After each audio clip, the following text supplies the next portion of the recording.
Real quick, so my man Kendall told you he's from the network. The goal behind all of this is to not only, let's do this. Can y'all hear me? Yeah! That's better. I like this better. Look, check it out.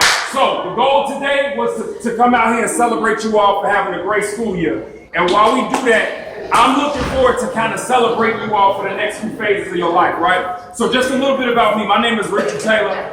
I'm a best-selling author and motivational speaker. I do a lot of work with the Chicago Bulls, Chicago Bears, NFL, NBA, you name it, I do it. A lot of player development. Y'all heard cancer, I'm wealthy, right? Yeah. I work with a lot of wealthy people. That's real. And I'm so serious though, because look, we got this mentality, right? Like they talk to us, look, I grew up in the streets, I get it. They show us fast money all the time. They talk about being hood rich, right? We talk about this fast money, we talk about being hood rich, but that ain't rich. That's just a little bit of money. So I'm talking about, like, when I say wealthy, I'm talking about people that live in the North Shore, Winnetka, Wilmette, Lake Fork, the top tiers. The top tiers, that's what I like to call it, right? But the craziest part about that is when you look at all of these people though, they look at us like we not worth 2 dimes. Real quick, lower it down just a little bit more for me. Lower it down just a little bit more for me. So like I said, I'm a 2-time best-selling author. Real quick, with my new book, I don't even need it because I got it on my chest. With my new book, Between the Dream, I got a chapter in there. The first chapter is called You Ain't Shit. Let me explain this to you real quick. I know it sounds funny, but I'm gonna keep it 100 with y'all because of where we are in the world today. Y'all see what's happening on the news when we talk about Black Lives Matter this, police brutality this, right? Right, but the reality is they're showing us that we're not worth too much of anything. So, let's break this down. I was at Harlan High School about 2 years ago. When I was at Harlan, we did an affirmation circle with 6 people up there, and they were all students.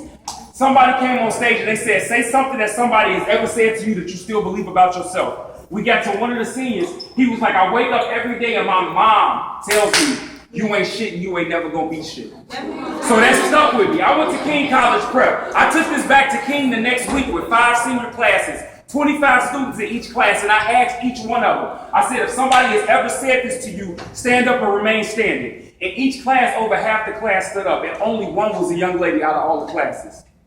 So I asked them after that. Now, and I'm not even gonna tell you what I asked them. I'm gonna just ask you, have you ever heard the term before? Raise your hand. Let's go. Keep it 100 with me. Now, everybody that raise their hand, here we go. Check it out, because it gets deeper. Here we go. We need to come Here we go. Now, let's do this, though. Everybody got something to say right now, but let's see if you gonna talk now. Out of everybody that raised their hand and said they're hurting, who has it actually been said to? Now we get quiet. Now, out of everybody that kept it 100 with me with this, let's go a little deeper. If it's been said to you, how many of you all actually had a point in time when you were low in your life and you believed it? Who gonna keep it 100 with me now? Let's get a little quiet. Here we go, check it out. Because I'm wrapping up. Here we go. So what I did was I wrote this chapter in my book because it's stuck with me. But when you look at the definition of the word shit, it talks about fecal matter. And when you look at that definition, it says something that has little to no value at all. So in hindsight, I told him, you ain't shit. Because the reality is you were created with a purpose. You were created with value. And come on, y'all not gonna talk to me in school. But you were created with value. You were created with purpose. You were created to do more than what they say you are. You were more than the block, right? But a lot of times we don't show that. So we walk around now, we put up hashtags on social media talking about Black Lives Matter this, Black Lives Matter that. But the reality is not all of us live and act and walk like Black Lives Matter. So in order for us to go around and tell other people that we matter, we as black people have to start living it ourselves. And this is something I learned from experience. So I graduated from King. I went to NIU. I played football. I lost my scholarship. After I lost my scholarship, I put on 170 pounds in a year and a half. If you think I'm lying, go look at my Instagram page. I put up pics daily because it's a reminder of where I was. During that time of that weight gain, I got into a relationship with a girl that abused me for a year and a half. It's a long story behind it. I'll just put it like this. I'm a black man. I take mixed martial arts classes, and I had a real bad temper. I'll let you guess why I didn't put my hands back on her, right? Right? Here we go. It gets a little deeper. Here we go.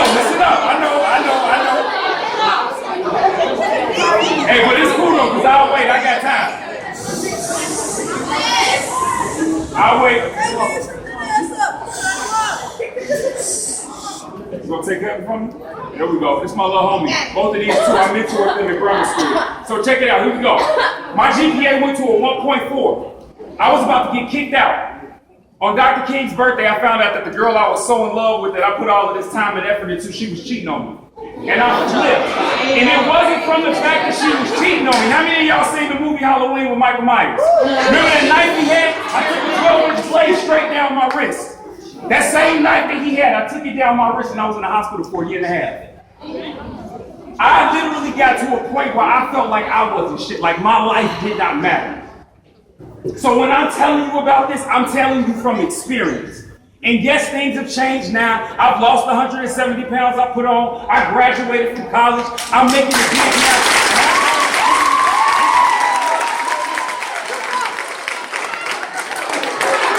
Here's the key though.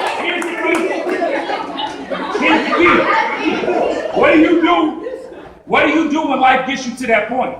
Because a lot of us, even now, I get it, y'all might be younger than us, but the reality is, y'all getting to a point now where y'all starting to deal with stuff that you shouldn't have to until you get older. So what I'm saying is that, look, we can turn up all day, we can dance, we can have a blast, but if your turn up ain't leading to a come up, you're not really turning up at all.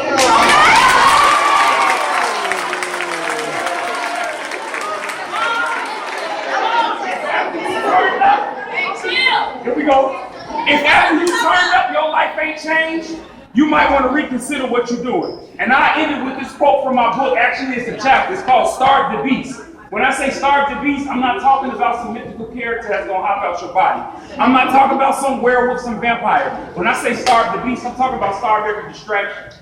Starve every temptation for my ladies. Every guy that come your way that wants you to bust it open talking about, baby,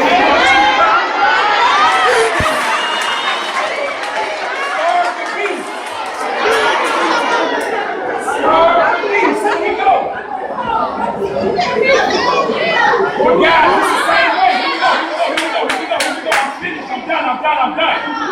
Here we go. I'm done. Guys, it's the same way though. We talk about the ops. When I say starve the beast, we look, all of these songs that we listening to, it's op this, catch your body this, right? But the reality is that we've been fooled. When we talk about the ops, our real ops is not our brothers and sisters on the opposite end of the corner that's wearing a different color. It's not the cats on the next block that rep a different set. Our real ops in political suits downtown. Our real ops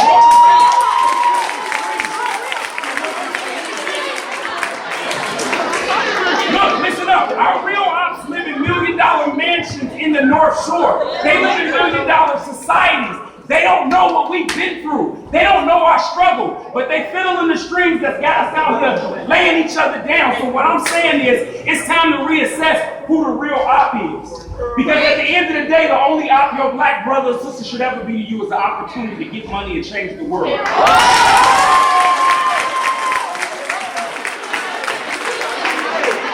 Here we go. So what I'm saying is this.